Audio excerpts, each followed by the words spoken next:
Good day, dear students. Welcome to lecture 11 of computer programming in C. And in this particular lecture, we will continue our discussion of lecture number 10. And in lecture 10, we started discussing about input-output functions in C. And we first started the discussion about output functions. So from the output functions, I said that these are some of the output functions: printf, puts, putchar, and sprintf. There is another function that is putch. Okay, so this putchar and putch, they are same. We will understand these functions as well. And these three functions, puts, putchar, and putch, they are in conio.h library, and this printf and sprintf, it is in studio.h. And in our lecture number 10, we discussed about printf function.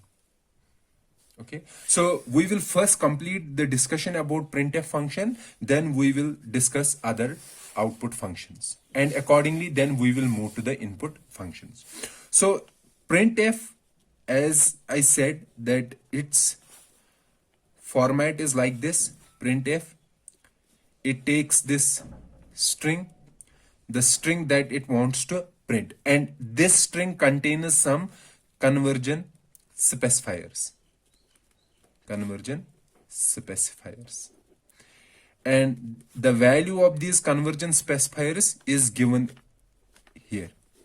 These are the arguments of whose value we have to print at the conversion specifier. We have studied different types of conversion specifiers. For example, %d, %c. This is for integer, this is for character, this is for float, and this is for string. %s. And we have already discussed, for example, a string. A string is used in our C programming using a character array. So if we want to store a string, for example, I want to store string hello. So this is my string. I want to store it. To store it in a variable, I have to declare a character array. For example, character name, and I have to give the length of the array. Length, let's say 6. Then I can store this string hello in this array, name array. So this array means that it is a structure, and it has how many elements? It has 6 elements. 1, 2, 3, 4, 5, and 6. And name of this structure is name. So at first location, we will store character H, then E, then L, then L, then O. And at the end of the string array, we have \0. This \0 determines the end of string. So a string in our computer program, that is stored using a character array.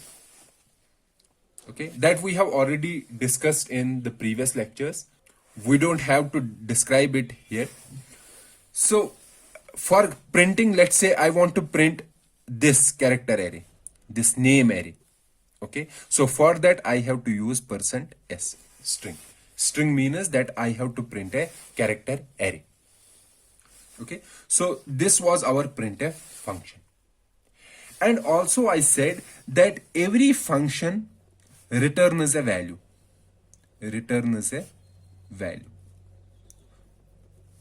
Okay, every function returns a value. So this printf is also a function. So that means it will also return a value. What will be the value returned by a printf? The value returned by the printf is the length of string that it prints. Printf returns a value, and that is the length of string that it prints. So it prints this string. So the value that it will return will be the length of this string. For example, let me give an example. Let's write a small program here. So I am going to write a program to make you understand this.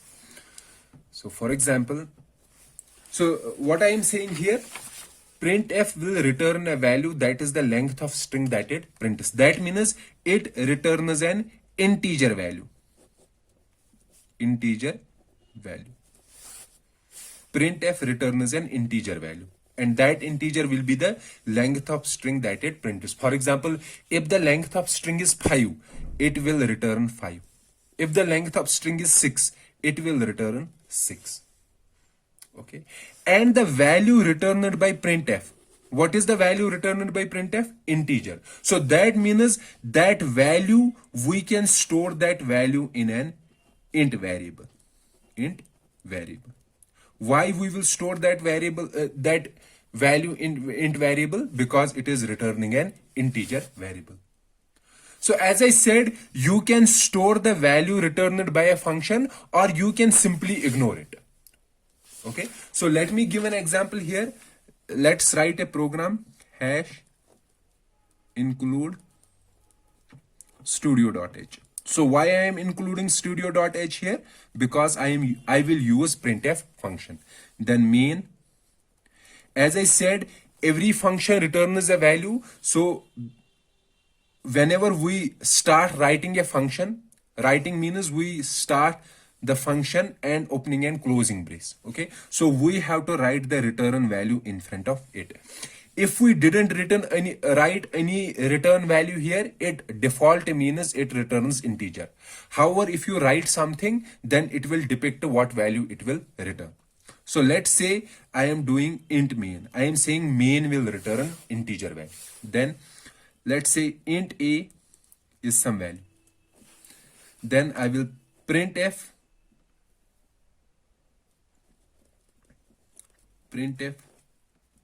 hello. And then a is equal to printf this is C. Okay, printf a is equal to %d, comma, and then we will end the program. That means we will end main function. So ending main function means we have to return a value. So we will do return 0. Okay, so let's see what this function does, how this program runs. So it starts from main. So the first is int a. So that means we are declaring a variable a. A is an integer. So what is the initial value in a? It will have a garbage value. Because it is a local variable, or we can say it is an automatic variable. So it will have an initial value garbage. Then we are doing printf hello. So it will print hello. Okay. So what is the return value of this printf? The return value of this printf will be the length of string. What is the length of string? 1, 2, 3, 4, 5. So this function returns 5. But are we using that return value? No, we are ignoring that. Okay. So here we are not using that. We are simply ignoring it. Here what we are doing, a is equal to, a is an integer, printf. So printf will do its work. What is the work of printf? The work of printf is to print the text. So it will print this. So it will print this is C. Okay. So the printf is printing this. Now also, as I said, every function returns a value. So this printf will also return a value. What will be the value returned? Length of string. What is the length of string that it print? 1, 2, 3, 4. This space will also be included. Okay. 1, 2, 3, 4, 5, 6, 7, 8, this space, and 9. Okay. So that means this printf will return 9. So that returned value will be stored in A. So here we are storing the return value of printf. Here we are simply ignoring it. Okay, so we have on our screen there will be hello, then this is C.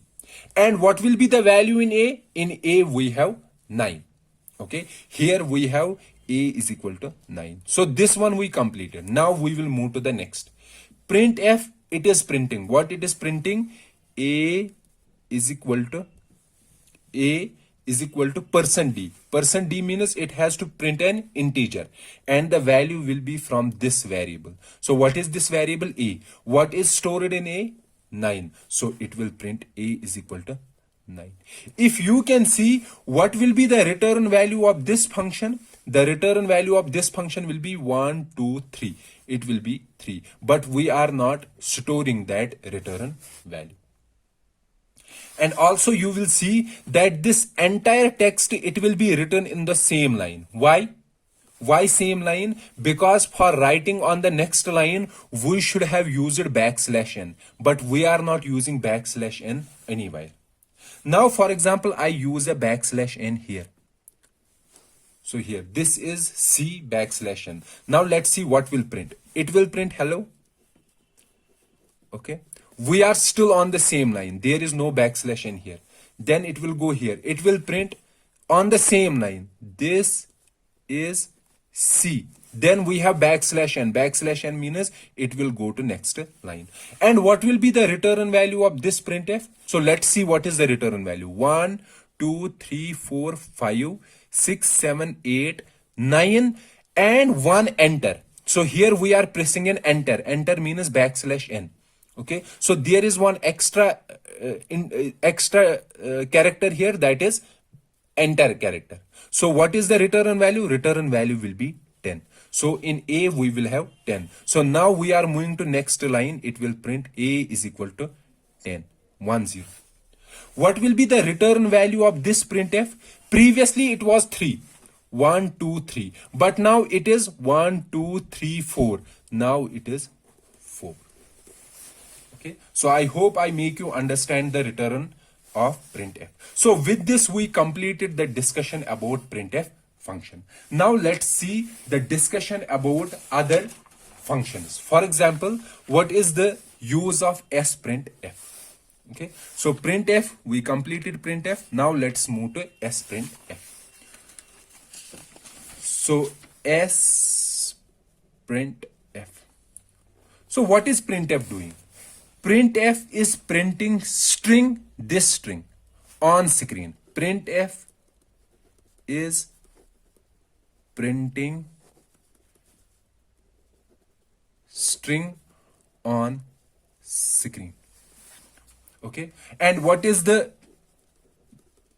so what I mean to say here, what is the format of printf? Format of printf is a string, then variables.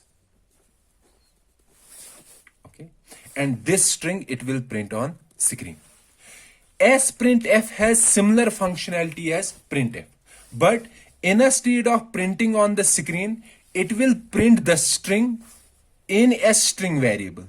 In a string variable. It will not print the string on a screen, but instead it will print a string in a string variable. Or we can store, or we can say it will store string in a string variable. String variable will be a character array. Character array. So that means this sprintf will be same as printf. So what does that mean? It will have a string, this string, and then variables. So because in this string there may be convergence specifiers, and the value of convergence specifiers will be from these variables. But instead of printing this string on a monitor, it will store this string in a character array. Okay, so that means before using sprintf, we should have a character array. For example, name of character array is string. Let's say string 40. Character array. And it will store in this character array. So we have to write the name of character array here. Okay, so sprintf has first variable is character array, then the next variable is these, or the next arguments are same as printf. So it will take this string and it will store this string in this string variable in or in this character array. Let me give an example here. For example, let's say I am doing, so let's start from the main. So include, you now know that we have to include studio.h. Let's write character str40.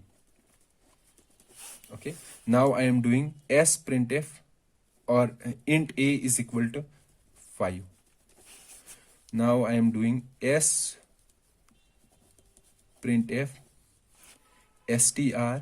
str means I have to store the string in this variable, this character array. Then the string that I want to store or the string that I want to print, the value of a is equal to %d, and %d means a. Okay, and then I will do printf %s str and then return 0.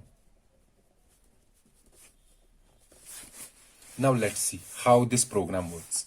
It will go here. It makes a character array str. It is an array. Array means that it is this structure. And how many elements are there? 40. Okay.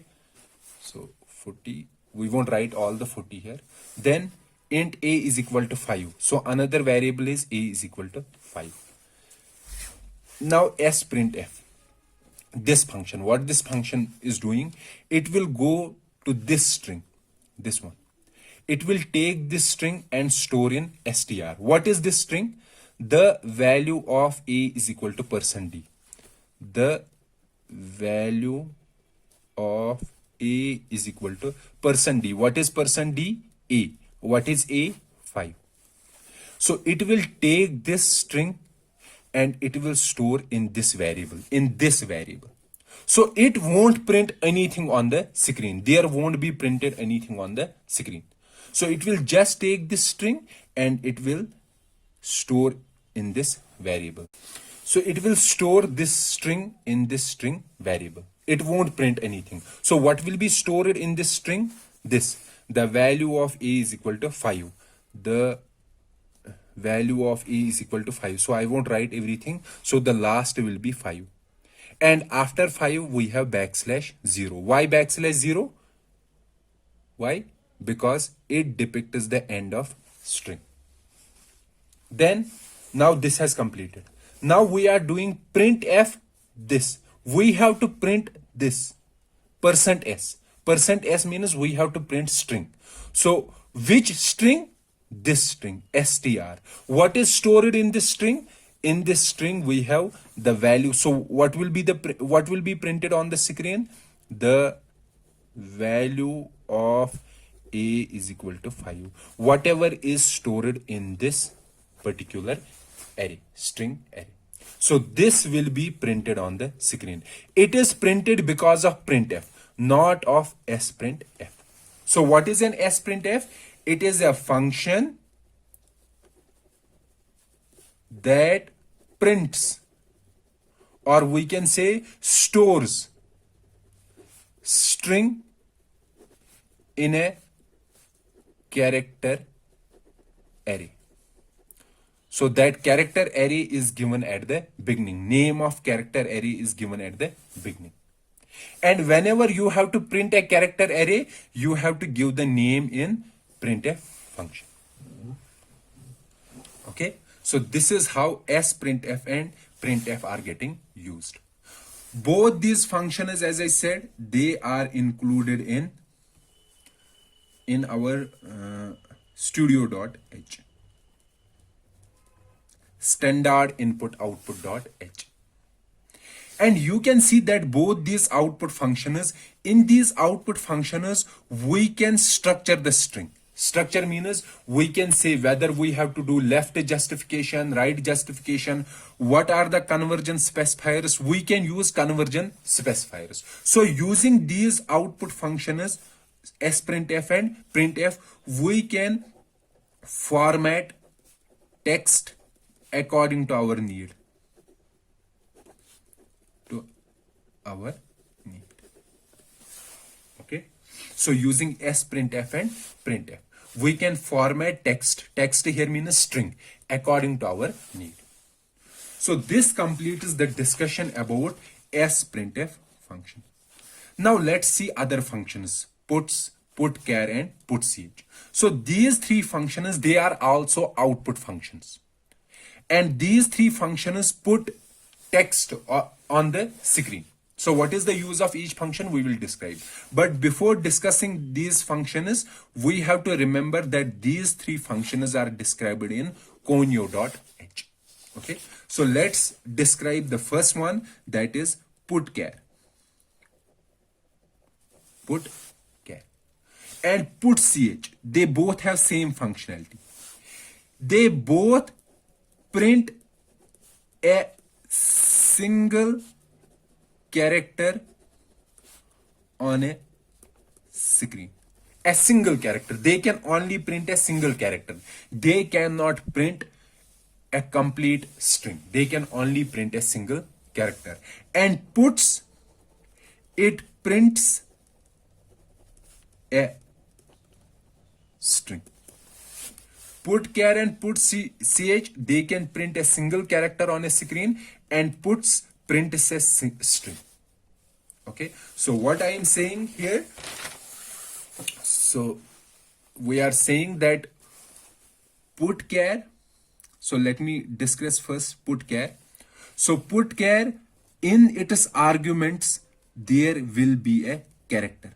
Whatever character we give the argument, it will print that character on screen. Likewise, putch, its argument is also only one, and that one will be a character. So it will print that character on screen. And puts, its argument, it also has only one argument. Unlike printf and sprintf, where we have multiple arguments, it has only one argument, and that one argument is string. And that string it will print on screen. So let me give an example. For example, let's say char c is equal to, so this is a variable.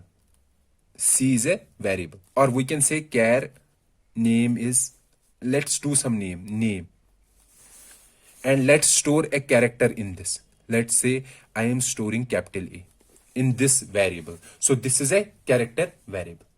Now if I write putchar name, and if I write putch name, or if I do putchar b, putch x. Okay, let's see what these functions are doing.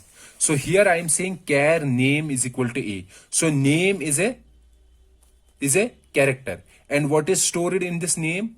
In this name we are storing character a, capital A. So let's see what is putch doing. Putch, what is the input, or we can say what are the arguments? Argument is a variable, and this variable is a character variable. And what is stored in this character variable? A. So it will print A on screen. Putch, this. Here also argument is a variable. Which variable? Character variable. And it will print A on screen. Now this putchar, what is the argument? Argument is a character itself. So it will print this character. It will print B. And here also putch, what is the argument? Argument is the character itself. So it will print X. So that means putchar and putch, they have only one argument. and that argument may be a character variable, a variable that stores a character, or it may be a character itself. It may be a character itself. So for example, in these two cases, there was a character as argument and it was printing that character. However, if the argument is a character variable, it will print the value stored in that variable. So this is the use of put char and put ch. And but its negative side or its limitation is that it can print only one character on the screen. So likewise, we have puts. Puts, if I am writing puts, as I said, it has one argument and that argument is string. Puts hello. So that means it will print hello on the screen. Okay. Hello, you can use \n also. So hello, then it will go to the next line. You have to remember, we cannot use convergence specifier inside puts function because puts has only one argument. It cannot print the next variables. It has only one argument. It can print only a string. We cannot use convergence specifiers in puts. Okay. So what I am saying, for example, if I have int a is equal to 5, can I print the value of 5 using puts? Sorry, value of a using puts. So can I do puts a is equal to %d? So can I do it? No. Why? Because puts has only one string. It does not has variables. Variables that are used in printf. It cannot be used like printf. In printf, we were able to format according to our need. But puts has only one argument and that is the string. That means it will print a is equal to, it will neglect this. So there will be an error kind of thing. Some will give a warning and some will give an error. Some compilers will give warning and some compilers will give error. Okay. So whenever you have to print a simple string, you use puts. Let's say I have to print this is C. So I can simply write puts this is C. So this will print this is C on the screen. Fine. Okay. I can do like this, for example, character str40 and then for example s printf str hello world, then